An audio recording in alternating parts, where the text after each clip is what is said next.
Roger. Come on! Okay. Go! Roger. Oh, I hate Sheva.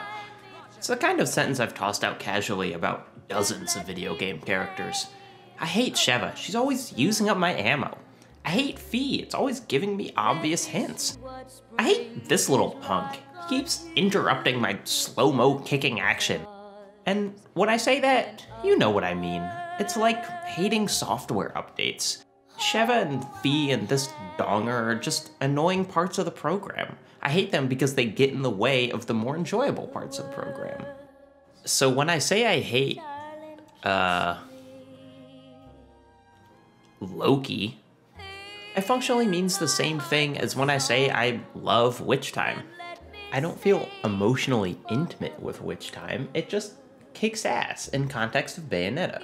I don't hate these characters because of who they are, I just hate what they represent.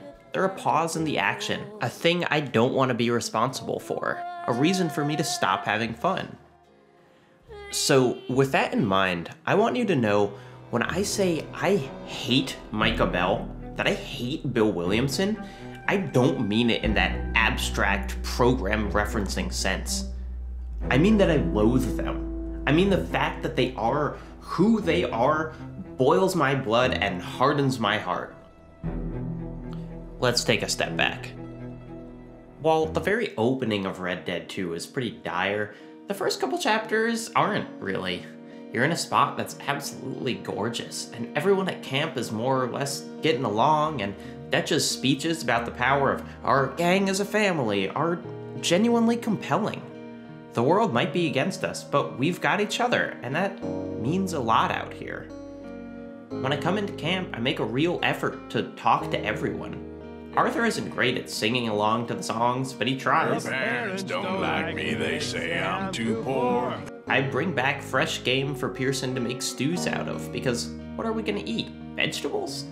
I go fishing with Jack, and I think the world is changing, but maybe we don't have to. Chipotle. Now, you do have a fishing pole, don't you? I sure do. Uncle Jose made me one. Good. Well, let's go get it then. But of course we have to change. None of us, except maybe Jack, are here because we've made good decisions in our life. And unfortunately, it's hard to take a life full of bad decisions and just start making good ones. So here's what happens. There are these two families. They're both rich, they've both got lots of history, they both hate each other. It's a real Montagues and Capybara situation. And our gang doesn't really have any connection to either of these goofballs, but we do want gold, and they've apparently got it. So we do what any good grifters do when we play them against each other. We steal their booze and give it out for free, and I pass notes between secret lovers, and also we burn down their fields. Yeesh.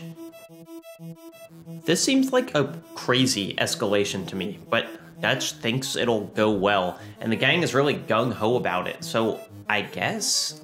I mean, a lot of the missions we've done have felt pretty spur of the moment, but this feels like a new level of reckless. What was the plan here except for me being engulfed in flame? It's not so bad, though. I'm with Sean, and he's a little wild, but he's charming, too. Do we get a hug, Arthur? A warm embrace for a lost brother now found. His mania is kind of infectious, actually. Regardless of how risky this is, I'm burning down a plantation. I support that. Burning down plantations is good praxis.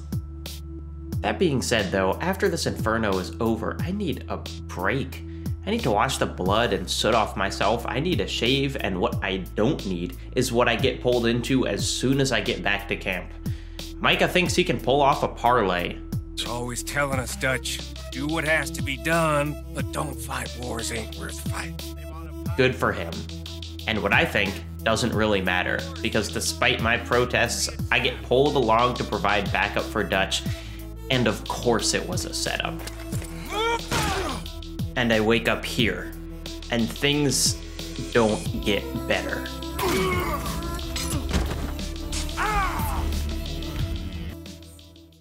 I don't really think about much while I'm kidnapped. There, I feel almost animalistic. To quote a famous Max, a man reduced to a single instinct: survive. But it's on the ride back, the horrible, foggy ride back, that I start to simmer. I shouldn't have been there. We should never have met with the O'Driscolls at all. And as a matter of fact, we shouldn't have burned those fields either. What are we doing? We're supposed to be laying low, scraping by, and staying away from civilization, and instead we're inserting ourselves right in the toxic heart of it? And I tell myself, I wouldn't have made those choices. Arthur Morgan wouldn't have got himself involved. It's Dutch, it's Williamson, and it's Micah goddamn Bell, and I have to go back and pretend everything's fine? It's not fine. I need a break. I need to sleep in a real bed and eat a meal that's not stew, and I need to take a bath. What's really on my mind is the quiet little resort town of Strawberry. It's up in the mountains, and I love the woodwork and its visitor center, and it's far away from all of this mess. But it's too far away, really. I don't have the energy in me for that kind of ride. So I settle for Rhodes, and I'm just starting to walk to the saloon when... What are they doing there? No! Been waiting for you, Arthur. They have a new plan, and of course they haven't learned anything from last time, the idiots. They didn't spend time in that shack. They didn't... And even though Sean is with them, I don't want to be anywhere near this group. And as it turns out, I'm right to feel this way. Now it don't feel right. I could have told. Sean is dead, we've got nothing to show for it, and all I have is another town that I can never show my face in again. And then I get back to camp. And then Jack, the kid, the only blameless one among us, is gone. Where's my goddamn son?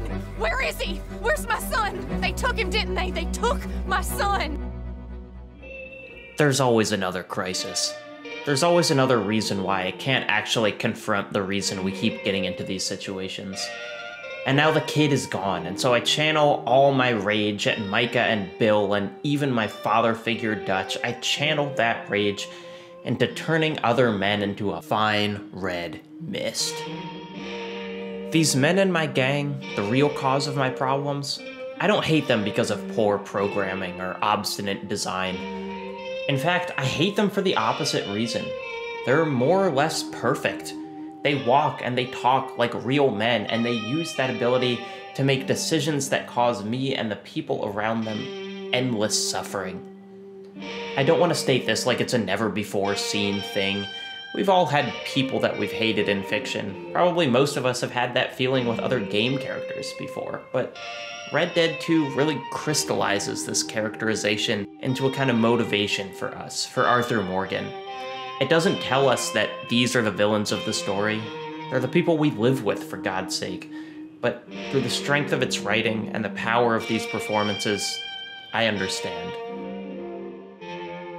There are good times with the gang after these events, but they're few, and they're far between. I just know too much now about how little the men I considered my brothers care for me, and how little they care for each other, and I can't keep pretending that everything is all right. Something broke in me, in Arthur Morgan, right here, and it can't ever be fixed.